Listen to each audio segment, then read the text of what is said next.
Look closely. That's where San Diego firefighters broke a window to save two men dangling high above a downtown street. What caused the scaffolding to collapse and the dangerous rescue that saved 2 lives. A violent sexual attacker strikes again in the county. 10 News was the first to break the connection between the series of violent home invasions targeting Asian women. Why police believe the attacker will strike again if he's not caught soon. Covering major news across San Diego. 10 minutes of non-stop news starts now. A dangerous job made terrifying today for 2 window washers high above a downtown high-rise. Just trying to stay calm. We didn't really say much, just the wind was picking up, that's all. The scaffolding support collapsed at one end, leaving the platform to dangle hundreds of feet in the air. Witnesses could only watch helplessly as the men held on to whatever they could grasp. But 30 minutes into the incident, the situation would change dramatically. Safety harnesses were all that kept the men from falling to the ground below. But quick thinking by the San Diego Fire Department brought the men back to solid ground. 10 News reporter Steve Fiorina is live downtown with why the men say they were able to stay calm during today's crisis. Steve? Primarily, Kim, because it could have been so much worse. There was no snap of a cable. What happened, if you can see it's still up there, they're still trying to figure out how to bring that down. But what happened is a motor on one side failed, and slowly it came down, so they just kind of fell down and waited for help. The window washer's basket was dangling almost vertically outside the 10th floor with 2 men inside. Then we were washing the windows, and then the motor just went down on its own, so that's about it. So then when one motor goes down, it goes down until it can't go no more, and that's why it's like that now. So Zachary Scott and his dad, also Zachary, were wearing harnesses.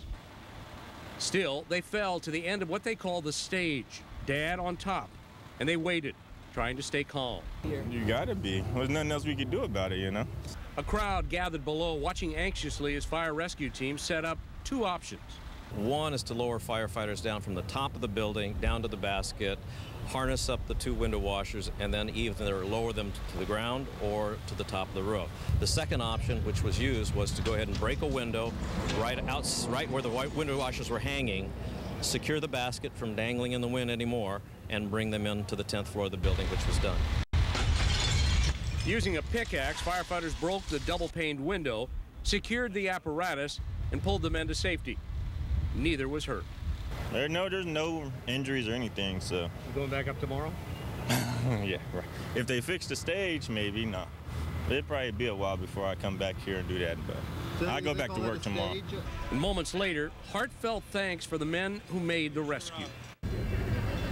And some of the other men who made the rescue, it turns out, went to high school with Zachary Scott. As you can see right now, they're still trying to figure out how to lower that. The crew just arrived. If I think we can zoom in close enough, you can see they're pulling on the cables for the pulley to make sure they can lower it. Now, Broadway has been closed most of the afternoon. It has been open for limited traffic along Kettner here, and they expect it's going to take a little while to do that. They're afraid of anything falling and injuring anybody who might be down below. A lot of people still watching this, and again, nobody was hurt in this incident. At 6 o'clock, we're going to talk to the firefighters who actually reached in and pulled them back out, the ones who went to high school with Zachary Scott. Live downtown, Steve Fiorina, 10 News. 6 home invasions connected to one man who's targeting women and in some cases sexually assaulting them. The series of attacks began last June near San Diego State.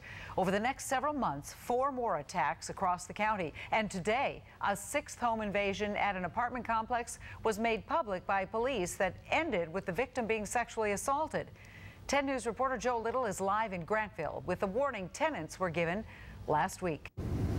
This is the MIRAGE Apartments near the 15 and Friars Road. And in this apartment complex building behind me, San Diego police say a man robbed and sexually assaulted his 6th victim. Now, neighbors I spoke with today were shocked, especially since the management here posted this notice on everyone's door just last week, warning them about another string of robberies. Neighbors in this Grantville apartment complex are worried. Just a little freaked out. I find it pretty disturbing. San Diego police say a man grabbed an Asian woman as she entered her apartment Tuesday just before lunch, threatened her with a knife, robbed her, and sexually assaulted her. The woman's 18-month-old child was in the apartment but wasn't hurt. After the attack, the man left and the woman called for help. She looked distraught. Yeah, that's what I could tell, that it was something more than just a break-in. And it was more than just a break-in. Police say this could be a serial attacker. They say this man could be responsible for 6 attacks in the past year. The first one last June in the college area, with others at UCSD, Tierra Santa, and 2 in Carmel Valley. Police say he's a white or Hispanic man in his 20s or 30s, between 5'6" and 5'9". The woman's neighbors say they were shocked she would be attacked in broad daylight.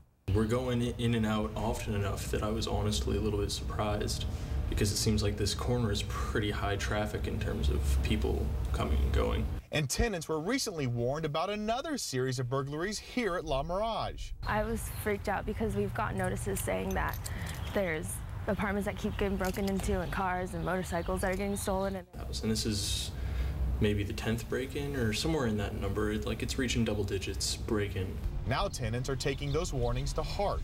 Since one of the cops, when I asked him the other day, he's like, be careful when you walk to and from your car. And that has been the suspect's MO, attacking women as they return home. San Diego police also say all of the victims have been Asian women. Coming up on 10 News at 6 o'clock, the steps the Asian community is taking to protect itself. Until then, reporting live in Grantville, Joe Little, 10 News.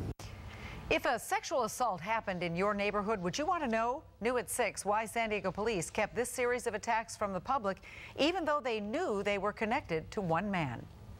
The outbreak of swine flu appears to be stabilizing within the county and nationwide. There are still 11 states reporting outbreaks of the virus, bringing the number of cases nationally to 109.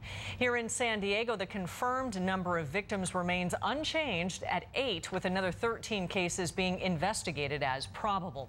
10 News continues to bring you team coverage of the swine flu developments with angles you will only see here. In a moment, 10 News reporter Evie Ramos will have the answers to some of the pressing questions about swine flu. But we begin with Juliet Vara and what the county announced less than an hour ago. Juliet?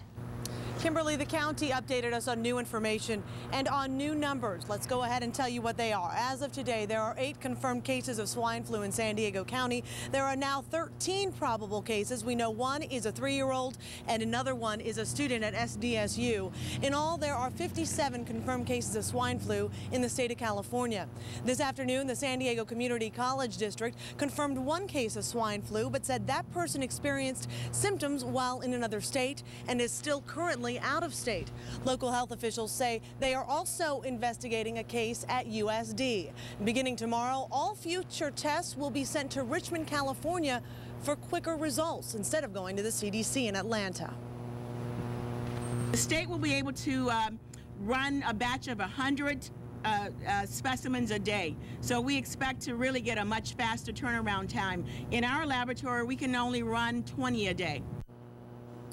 And here's a look at a state warehouse in Sacramento, home to a stockpile of Tamiflu and other antiviral medications.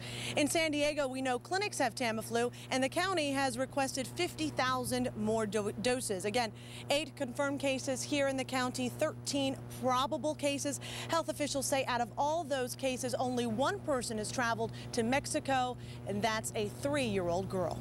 Reporting live tonight along the Embarcadero, I'm Juliet Vara, 10 News.